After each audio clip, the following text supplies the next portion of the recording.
నమస్తే అందరికీ. శ్రీమాత్రే నమః. Welcome back to our channel. నేను మీ కార్తిక్. సో, చాలా రోజుల తర్వాత మీ ముందుకొస్తున్న వీడియోతో.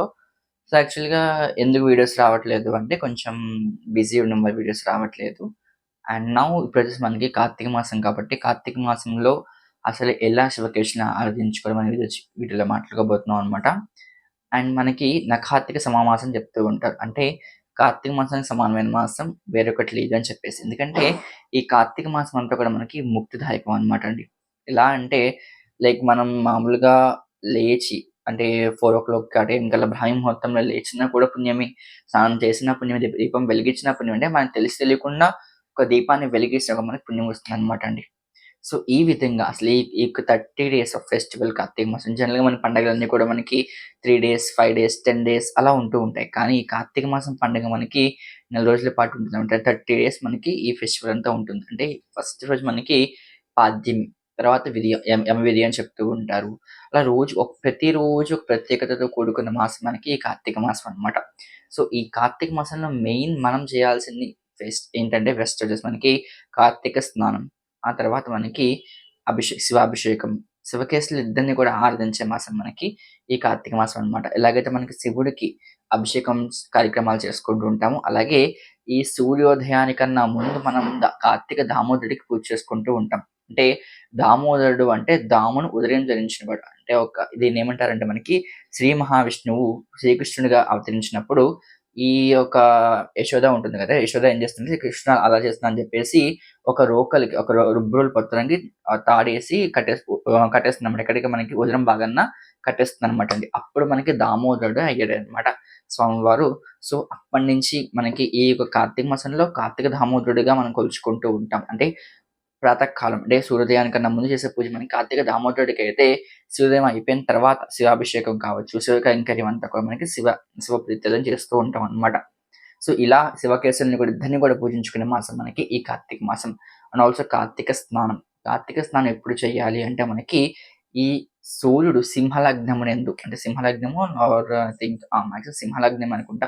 సింహలగ్నంలో ఉన్నప్పుడు మనం కార్తీక స్నానం చేస్తూ ఉంటాం. కార్తీక స్నానం చేయాలంటే చాలామంది నియర్ బై రివర్స్‌కి వెళ్తూ ఉంటారు, చెరువులకు వెళ్తూ ఉంటారు. లేకపోతే ఇంట్లో అయిన బావిలో కూడా స్నానం చేయవచ్చనమాట. ఎందుకంటే ఈ కార్తీక మాసంలో మనకి జలేచు గంగ, తైలేచు లక్ష్మి అని చెప్తూ ఉంటారు. అందుకే దీపావళి పండగప్పుడు మనం దీపాలు వెలిగిస్తూ ఉంటాం కదా! సో, అప్పుడు లక్ష్మీ ప్రీత్యర్థం దీపాలు వెలిగిస్తూ ఉంటాం. కానీ జలంలో గంగాదేవి ఉంటుందనమాట అండి.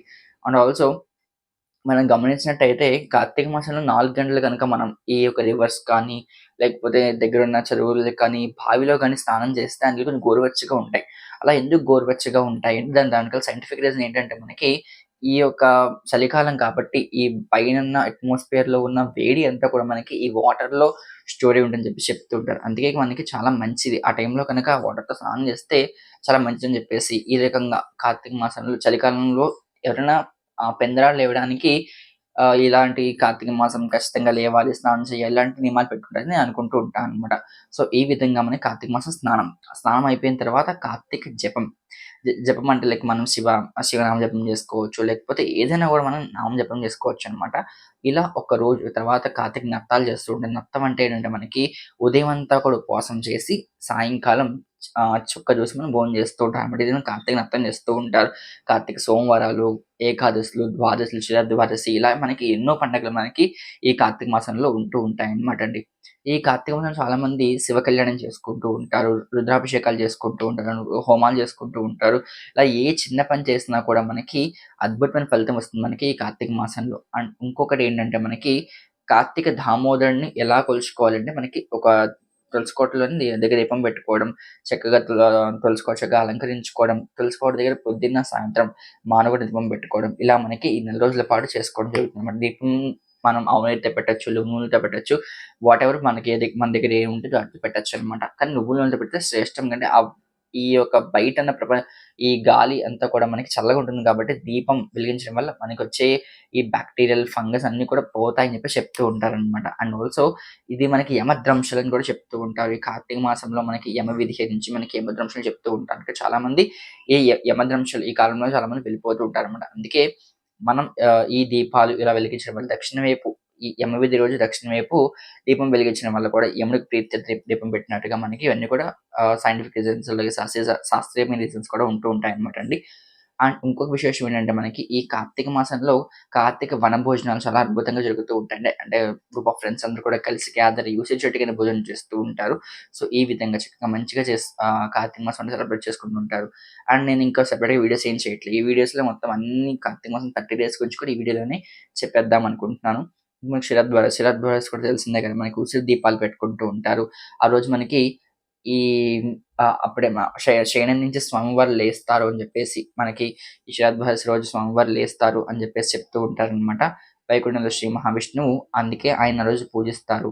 అలాగే లక్ష్మీదేవి ఆహ్, ల లక్ష్మీదేవితో కూడే స్వామివారు అంటే శయనంకి వెళ్తారా? లేకపోతే లేస్తారా అనేది కొంచెం డౌట్ అనమాట. ఎందుకంటే మనకి ముక్కోటి ఏకాదశికి వైకుంఠ దర్శనం జరుగుతుంటుంది కదా స్వామివారికి. ఈ తర్వాత మనకి శయన ఏకాదశి అని చెప్పేసి చెప్తూ ఉంటారు. శయన ఏకాదశి ఆల్రెడీ మొన్న అయిపోయింది కాబట్టి ఇప్పుడు శయనం నుంచి పైకి లేస్తారు. ముక్కోటి ఏకాదశి స్వామివారి దర్శనం జరుగుతుంటుందనమాట. ఇంక నుంచి పండుగలన్నీ కూడా స్టార్ట్ అవుతూ ఉంటాయి. సో, ఈ విధంగా మనకి ఈ కార్తీక మాసం సెలబ్రేట్ చేసుకుంటూ ఉంటారనమాట అండి.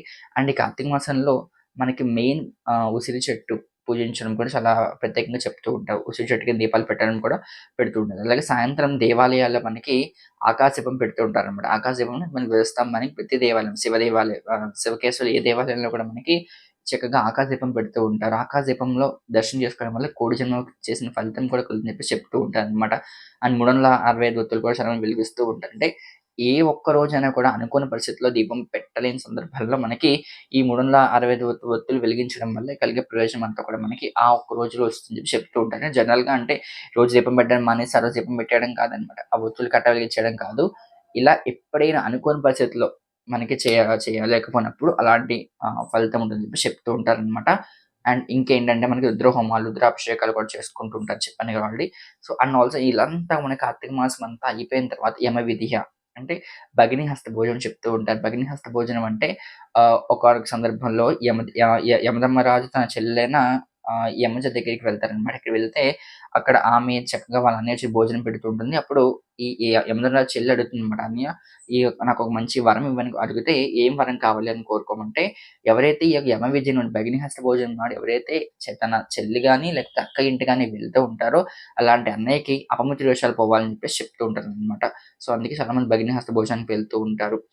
ఇలా నంబర్ ఆఫ్ అకేషన్స్ మనకి ఈ కార్తీక మాసంలో ఉంటూ ఉంటాయన్నమాట. కార్తీక పౌర్ణమి విశేషం అయితే ఇంకా అద్భుతంగా ఉంటుంది మనకి. కార్తీక పౌర్ణానికి అరుణాచలంలో స్వామివారికి దీపారాధన చేస్తూ ఉంటారు. అరుణాచలేశ్వరుడికి దీపారాధన చేస్తుంటాం. చాలా సార్లు ఒక 2 టైమ్స్ వెళ్ళామని చెప్పేసి చాలా 2 టైమ్స్. 1 టైమ్ అరుణాచలం డైరెక్ట్‌గా వెళ్ళాము. 2 టైమ్స్ లైవ్‌లో చూసామన్నమాట.